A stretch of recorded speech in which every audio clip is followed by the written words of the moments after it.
नमस्ते विद्यार्थी मित्रांनो, मी Umesh Rupanwar, Sahyadri career academy Baramati तुमचं सर्व विद्यार्थी मित्रांचं खूप मनापासून स्वागत करतो। विद्यार्थी मित्रांनो, खूप मोठी पोलीस भरती प्रक्रिया लवकरच सुरू होणार आहे याची तुम्हाला सर्वांना कल्पना आहे आणि या पोलीस भरतीमध्ये आपल्याला 90 पेक्षा जास्त गुण कसे घेता येतील या दृष्टीने काय स्ट्रॅटेजी असली पाहिजे, त्याचं कसं प्लॅनिंग असलं पाहिजे या आणि इतर विषयावर मी आज तुमच्याशी संवाद साधणार आहे। विद्यार्थी मित्रांनो, बऱ्याच वेळा मी असे विद्यार्थी पाहिलेले आहेत की त्यांचं असं म्हणणं असतं की पोलीस भरती करायची म्हणजे कमीत कमी 5-6 वर्ष तयारी केली पाहिजे। पोलीस भरती काय सहज शक्य आहे का, फिजिकल किती टफ आहे, रिटर्न किती टफ आहे, मेरिट किती टफ लागते, अशा मानसिकतेचे बरेच विद्यार्थी आहेत। मी असे विद्यार्थी किती सांगू तुम्हाला की जे 18 वर्ष पूर्ण झाले त्यांना लगेच पोलीस झालेले आहेत, असे कितीतरी विद्यार्थी आहेत। त्याचं कारण काय की नक्की आपल्याला काय अभ्यासता आलं पाहिजे हे बऱ्याच विद्यार्थ्यांना कळत नाही की इतका अथांग अभ्यास आहे की मग ते काही वाचत सुटतं।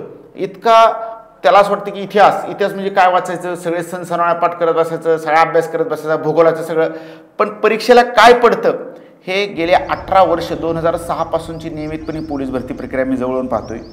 मला एक जाणवते की पोलीस भरतीचं जी एक म्हणजे यशाचं सिक्रेट असं आहे की पोलीस भरतीला एकही प्रश्न मनाचा तयार केला जात नाही, आहे असं प्रश्न तयार केलेला तुम्हाला विचारलं जातं। मग हे प्रश्न नक्की कसं पाठ करायचं, पाठांतर कसं करायचं, त्याचं शेड्यूल कसं लावायचं। बऱ्याच वेळा विद्यार्थ्याचं अपयशामागे बरीच कारण आहेत, ओव्हर कॉन्फिडन्स एक कारण आहे की बऱ्याच विद्यार्थ्यांना हां सहज मी आता ह्या परीक्षेत 100% क्रॅक करणार, यशस्वी होणार, असं चालत नाही। कॉम्पिटिशन खूप मोठं आहे। गेल्या वर्षीच्या पोलीस भरतीला 17.5 लाख अर्ज, भले डबल फॉर्म भरला असेल एवढ्या संख्येने अर्ज आलं होतं।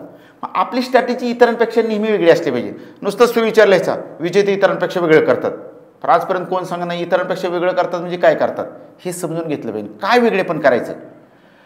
पोलीस भरती साधा सोपा सिद्धांत, काय वाचावं हे ज्याला कळलं ना तो यशस्वी झाला। प्रत्येक टॉपिकमध्ये मराठीमध्ये काय वाचलं पाहिजे, गणितात कशाचा स्टडी केला पाहिजे, भूमितीत काय केलं पाहिजे, बुद्धिमापनमध्ये काय केलं पाहिजे, जीएसमध्ये अथांग सिलेबस आहे, वरून तुमचं ग्राउंड आहे। मी नेहमी सांगतो की नाही पोलीस भरती ही सर्वात टफ परीक्षा आहे। त्याचं कारण आहे की रोज सकाळ संध्याकाळ फुल ग्राउंड करायचं आणि नंतर थकवा आला तरी पुन्हा अभ्यास करायचा, झोपायचं नाही जास्त। ही तारावरची कसरत खरंच म्हणजे पोलीस भरती हे खरंच टफ आहे। एखादी तुम्ही तलाठीची परीक्षा किंवा इतर परीक्षा तुम्ही सहज खुर्ची बसून फक्त अभ्यासच करता, पण दोन्ही पातळीवरची लढाई आहे। वरून पोलीस भरतीचा वर्ग हा गरीब कुटुंबातला असतो, त्यामुळे त्याची आर्थिक मानसिक पातळीवर लढाई वेगळीच असते। तर अशा पद्धतीने यशस्वी व्हायचं असेल आपल्याला बऱ्याच विद्यार्थ्यांचं असं म्हणणं असतं की बाबा त्यांचं आर्थिक परिस्थिती बेताची असती, पण तरी सर आम्हाला काही करून येणाऱ्या भरतीत यशस्वी व्हायचं आहे। बघा नी स्ट्रॅटेजी वापरा, नाहीतर अशी विद्यार्थी मी पाहिलेले आहे की 33 वर्ष आता होऊन गेलेलं आहे आणि आता फोन करतात सर आता पोलीस भरतीत वयवाढ मिळेल का किंवा आता काय करायला लागेल। वेळेस सावध झाला तुम्ही तर निश्चितपणे यशस्वी होता येईल येणाऱ्या पोलीस भरतीत। मग नक्की काय स्ट्रॅटेजी वापरायची, तुम्हाला 90 पेक्षा जास्त गुण घ्यायचे आहे तर काय कसा अभ्यास केला पाहिजे। तुम्ही आतापर्यंत 2006 पासून 2018 पर्यंत जेवढ्या काही प्रश्नपत्रिका झालेल्या त्याचं ॲनालिसिस करणं आपलं सह्याद्री पोलीस भरतीचा मोठा ठोकळा आहे, तुम्ही पाहिला असेल, सगळे प्रश्न घेतलेले आहेत। तुम्ही एकदा सहज तो ॲनालिसिस वाचा किंवा एखादं इतर मार्केटमधलं पुस्तक वाचा तर तुमच्या लक्षात येईल तेच प्रश्न बऱ्याच वेळा रिपीट झालेले आहेत। आणि जे काही अवघड कन्सेप्ट आहेत विद्यार्थी काय करतात, ठराविक घटकाकडे दुर्लक्ष करतात। समजा मराठी सगळं वाचणार पण वृत्ताकडे दुर्लक्ष करणार, समजा प्रयोग वाचणार सगळं पण संकर प्रयोगाकडे दुर्लक्ष करणार, समजा काळ सगळा वाचणार पण सन्निहित भूतकाळ सन्निहित भविष्यकाळ त्याच्याकडे दुर्लक्ष करणार आणि नेमकं तेच प्रश्न खऱ्या अर्थाने तुम्हाला पोलीस करणार असतात। कारण जनरल 80-85 मार्कामध्ये खूप सारी गर्दी असते। आता मी जर वेळेचं मेरिट बारकाने ॲनालिसिस करतो, मला एक जाणवते की त्याच ठिकाणी खूप सारी गर्दी असते। जो विद्यार्थी त्याच्यापेक्षा टफ प्रश्न सोडवत तोच त्या पुढच्या रेंजमध्ये जातो आणि तोच खरा यशस्वी होतो, हे समजून घ्या नीट। या संदर्भात आपण बऱ्याच विद्यार्थ्यांना सह्याद्री अकॅडमी बारामतीला येणे शक्य होत नाही। म्हणजे आमची इथं ऑफलाईनला जर तुम्ही आला तर खूप चांगल्या सुविधा आहेत, म्हणजे त्याला जिम्स आहे, त्याला लायब्ररी आहे मोफत, त्याला अभ्यासिका आहे, लेक्चर हॉल आहे मोठा, डिजिटल बोर्ड आहे 98 इंची, सगळ्या सुविधा आहेत। पण ज्याला आर्थिक परिस्थिती नाही, ज्याला येणं शक्य नाही किंवा एखादा नोकरदार वर्ग आहे, एखादी गृहिणी आहे, त्याला बाबा आपल्या अकॅडमीत येणं शक्य नाही, तर त्या संदर्भात आम्ही एक वेगळी संकल्पना घेऊन आलेलो आहे की सह्याद्री आली आपल्या दारी। म्हणजे ही काय संकल्पना आहे तर या संकल्पनेतून आम्ही लाईव्ह लेक्चर आणि रेकॉर्डिंग लेक्चर विद्यार्थ्यांना पोहोचवण्याची व्यवस्था केलेली आहे। एक तुम्ही प्ले स्टोअरवर गेला, सह्याद्री करिअर अकॅडमी नावाचं एक ॲप आहे, ते ॲप डाउनलोड करा आणि त्याच्यामध्ये आम्ही सर्व लेक्चर टाकले आहेत। म्हणजे मराठी असेल, गणित असेल, बुद्धिमापन असेल, सामान्य असेल, सर्व घटकांचे लेक्चर्स आहेत। लेक्चर संपल्यानंतर ढिगभर त्याचे झालेले PYQचे प्रश्न आम्ही पाठ करून घेतोय, सगळे प्रश्न, त्याचं ॲनालिसिस, त्याचं उत्तर कसं, असंच का उत्तर आलं, हे सगळे स्पष्टीकरण आम्ही ते दिलेले ते। प्रत्येक टॉपिक संपल्यानंतर आम्ही टॉपिक टेस्ट घेतलेली. मग टॉपिक संपला की त्याची टॉपिक टेस्ट दर गुरुवारी 100 गुणांची जशी पोलीस भरतीला असते त्या दर्जाची तशी टेस्ट घेतलेली आहे. त्यामुळे मला असं वाटतं की विद्यार्थ्यांना निश्चित ह्या ॲपचा फायदा होऊ शकतो. जे घरी बसून ज्याला जॉब करतोय किंवा ज्याला येणं सह्याद्री अकॅडमी शक्य नाही तो सुद्धा विद्यार्थी निश्चितपणे 90पेक्षा जास्त गुण घेऊ शकतो. तुम्हाला सर एवढं कॉन्फिडन्सली तुम्ही का सांगताय की 18 वर्ष झाला मी पोलीस भरती प्रक्रिया जवळून पाहतोय. तर नक्की विद्यार्थी काही जर वाचत बसला, काही विद्यार्थी 2-2, 3-3 वर्ष अभ्यास करतात तरी त्यांचा स्कोअर 55-60 मध्ये आलेला असतो. कारण काय की काय वाचावं हे कळलं पाहिजे. विनाकारण फापट पसारा वाचण्यापेक्षा जे परीक्षेला महत्त्वाचे ते तर वाचा, पण प्रत्येक टॉपिकच्या सगळ्या कन्सेप्ट क्लिअर झाल्या पाहिजे. खास करून मराठी, गणित, बुद्धिमापन ह्या विषयात जर तुमची मार्क गेली तर तुम्ही भरती प्रक्रियेपासून खूप दूर गेलेला असता. हे 3 विषय असे आहेत की तुम्ही पैकीच्या पैकी गुण घेऊ शकता. मराठीत कसाही पेपर काढू द्या, मूळ जर ग्रामर तुम्ही शिकला तर पैकीच्या पैकी गुण. सेम गणित आणि बुद्धिमापनची तीच तिथे. GS टॉपिक थोडा फास्ट आहे. मी सांगतो की GS मध्ये 4-2 मार्क गेली. तुम्ही ज्या जिल्ह्यात फॉर्म भरतात त्या जिल्ह्यावर खूप सारा प्रश्न विचारतात, त्यात एका दुसरं मार्क गेलं. चालू घडामोडीचे प्रश्न त्यावेळेस असतात ते बी आम्ही ॲपमधून तुम्हाला देणार आहे, पण दररोज 1-2 मार्क त्यातून गेलं आणि 1-2 सिले मिस्टेक झाले. जरी तुमचं 8-9-10 प्रश्न चुकलं आणि तुम्ही 90 क्रॉस केलं तरी येणाऱ्या भरतीमध्ये तुम्ही निश्चितपणे पोलीस होणार. अशा पद्धतीने मी सांगतोय म्हणून तुम्ही ॲप घेऊ सुद्धा नका. मला असं वाटतं की तुम्ही काय करा, आपल्या मित्राने जे हे ॲप घेतलेलं आहे सह्याद्री करिअर अकॅडमी बारामती नावाचं ॲप, ते ॲप त्या मित्राच्या ॲपमधले 1-2-3 लेक्चर बघा. कसं वाटते तुम्हाला याला मराठीचं, आणि मुद्दाम सोपी लेक्चर कधी बघायचे नसतात. नाहीतर सोपं लेक्चर एकदम काळाचं एकदा सोपं लेक्चर आहे, क्रियापदाचा अर्थ सोपं लेक्चर आहे, ते पाहून तुम्हाला कधीच कन्सेप्ट करणार. सगळ्यात अवघड मराठीत काय आहे तुम्हाला वाटते? सर मला वृत्त अवघड वाटते, सर मला समास अवघड वाटतो, सर मला प्रयोग अवघड वाटतो, संकर प्रयोग अवघड वाटतो प्रयोगामध्ये, किंवा अलंकार अवघड वाटतं. जे अवघड वाटतं ते टॉपिक त्यात काढायचं आणि पाहायचं. जर तुम्हाला लाईव्ह पाहायचं असेल तर लाईव्ह पाहता येईल. तुम्ही जर उशिरा हे ॲप घेतलं तर ते सगळे लेक्चर रेकॉर्डिंग पाहता येतील.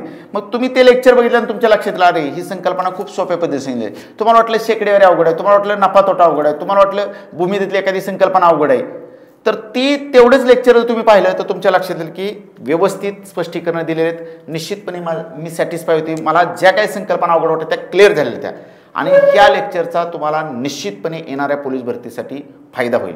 तुम्हाला जरी अजून काही ते ॲप कसं डाउनलोड करायचं वगैरे आता तुम्हाला नवीन 21व्या शतकातल्या नवीन पिढीला सांगायची गरज नाही की बाबा प्ले स्टोरवर जा, मग Sahyadri career academy app download कर, मग ते कसा कोर्स बाय करायचा, मग वेगवेगळे फोनपेचे ॲप ऑप्शन येतं, तिथं स्कॅनर बी आम्ही ठेवलेलं आहे. हे मला असं वाटतं की तुम्हाला सांगण्याची आवश्यकता काहीच नाही. तुम्ही निश्चितपणे ते हे करता. आणि जर काय अडचण आली, तुम्हाला हे ॲप घेताना जर काय अडचण आली तर तुम्हाला संस्थेचं नंबर आहेत 9767 नंबर. टेक्निकल जर काय अडचण आली तर तुम्ही तो तिथं विचारू शकता, किंवा 9767 नंबरला तुम्ही कॉल करू शकता आणि हे ॲपबद्दलची काही शंका असतील तर विचारू शकता.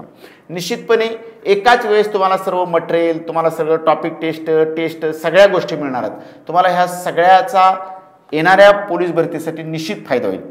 आणि पोलीस भरतीची एक स्ट्रॅटेजी, दर गुरुवारी आपला जो पेपर होतोय ना ॲप मार्फत होतोय, तो पेपर घ्या, पेपर सोडवा. ज्या वेळेस तुमचा त्या पेपरबंद स्कोअर 90 पर्यंत येईल ना त्यावेळेस तुम्ही परफेक्ट तुम्हाला कळालं आहे.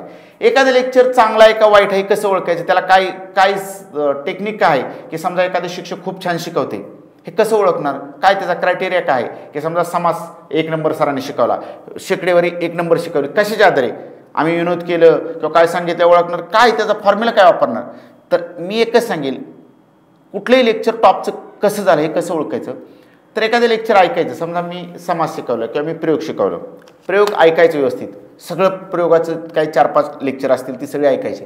आणि ती लेक्चर झाल्यानंतर 2006 पासून आतापर्यंत प्रयोगावर जेवढं प्रश्न आलेले आहेत ते सगळ्या प्रश्नाची जर उत्तर तुम्हाला 100% आली तर सरांचं प्रयोग 1 नंबर शिकवणं झालं.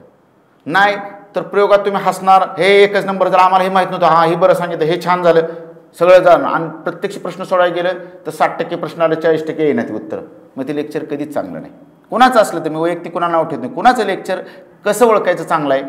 तर जो टॉपिक शेकडेवारी सरांनी शिकवला छान वाटला 1 नंबर, पण ज्यावेळेस तुम्ही गेल्या 18 वर्षात झालेल्या पोलीस भरतीच्या प्रश्नपत्रिका समोर घेऊन बसला सोडवायला आणि जर शेकडेवारीतलं सगळंचे सगळं प्रश्न सुटलं तरच त्या शिक्षकांना म्हणायचं यस 1 नंबर सर तुमचं लेक्चर झालं, अदरवाईज नाही. आलं लक्षात. हे ओळखायचं क्रायटेरिया ठेवा. म्हणजे मी सांगतोय हा आमचं लेक्चर घ्या, पैकीचे पैकी गुण पडतील, लगेच तुम्ही म्हणायचं घ्यायचं, अजिबात नाही. इथं कुणी जरी असं ना कुणी सांगू द्या, इथं कसं आहे की तुम्ही आधी एखादं लेक्चर मित्राच्या ह्याच्यावर मोबाईलवरून बघायचं, यस हे लेक्चर मला आवडते का, याच्यात लेक्चर ऐकल्यानंतर ह्याच्या खालचं सगळे प्रश्न सुटतात का, आणि जर तुमची खात्री झाली तर आणि तरच ॲप घ्या. असं काय तुम्ही लाखभर रुपये इन्व्हेस्टमेंट करत नाही, 599 रुपये फक्त इन्व्हेस्टमेंट आहे तुमची. आणि त्यातून तुम्हाला एखादा विद्यार्थी म्हणून की सर मी वेटिंगला होतो गेल्या वेळेस, माझा 125 130 स्कोर आहे, मला काय इतकी गरज नाही ॲपची. लक्षात ठेवा, तुम्ही किती जरी तज्ज्ञ अनुभवी असला, किती जरी तुमचा स्कोर असला, तरी ही ॲपच्या माध्यमातून तुमची 2 जरी मार्क वाढली ना तरी ती लाख मोलाची. 1 मार्क मी वेटिंगला पाहिले ती 100 मुलं एका मार्का वेटिंगला येते. 1 जर मार्काचं त्याला जर 1 मार्काचा फायदा झाला असता तो आज वर देऊ गेला असता. 1 जरी मार्काच्या ॲपमधून फायदा झाला तर लाख मोलाचा फायदा. लक्षात ठेवा. तर मला असं वाटतं की तुमची किती स्ट्रॉंग तयारी असू द्या, तुम्ही मराठीतलं किती तज्ज्ञ असू द्या, पण निश्चितपणे मी सांगेल की अरे मी एवढं माहीत होतं मला, पण ही संकल्पना मला माहीत नव्हती, ही शॉर्टकट मला माहीत नव्हता. निश्चितपणे 1 मार्काचा मला ह्या ॲपमधून फायदा झाला. तो जे फायदा आहे ना, तो एक भरती तो कुणाला विचारत माहिती आहे का, 1 मार्कातनं वेटिंगला असतो ना आणि त्याला 1-1.5 वर्ष भरतीसाठी थांबायला लागतं ना, त्याला विचारायचं बाळा 1 मार्काचं महत्त्व का आहे ते सांगेल. पहिल्यांदा त्या डोळ्यात पाणी येईल आधी आणि मग सांगायला सुरुवात करा. त्यामुळे मला असं वाटतं की निश्चितपणे तुम्ही या ॲपच्या माध्यमातून 90पेक्षा जास्त गुण घ्याल. तुम्ही ते पहा. आणि जर मी तर असं म्हणेल की ज्याला शक्य नाही त्याने खरं तर डायरेक्ट अकॅडमीत आलं तरी चालेल, किंवा तुम्ही डायरेक्ट जरी तुम्हाला शक्य नसेल घरी बसून तुम्ही तयारी करू शकता. पण येणाऱ्या भरतीत काही करून जीव ओतून तयारी करा, कारण शासनाने सगळ्या गृह विभागाने सगळ्यांना मान्यता दिलेली आहे. निश्चितपणे ही भरती प्रक्रिया होणार आहे. फक्त तारखेची वाट बघू नका की ह्या तारखेला होईल का, एप्रिलमध्ये होईल का, मेमध्ये होईल का, काहीच गरज नाही. ह्या 2-3 महिन्यात भरती प्रक्रिया होणार आहे. तुम्ही स्ट्रॉंगली तयार राहा आणि येणाऱ्या भरतीत आपली वर्दी फिक्स करा. एवढंच मी या ठिकाणी थांबेल, एवढेच मी या ठिकाणी सांगेल आणि या ठिकाणी थांबतो. धन्यवाद.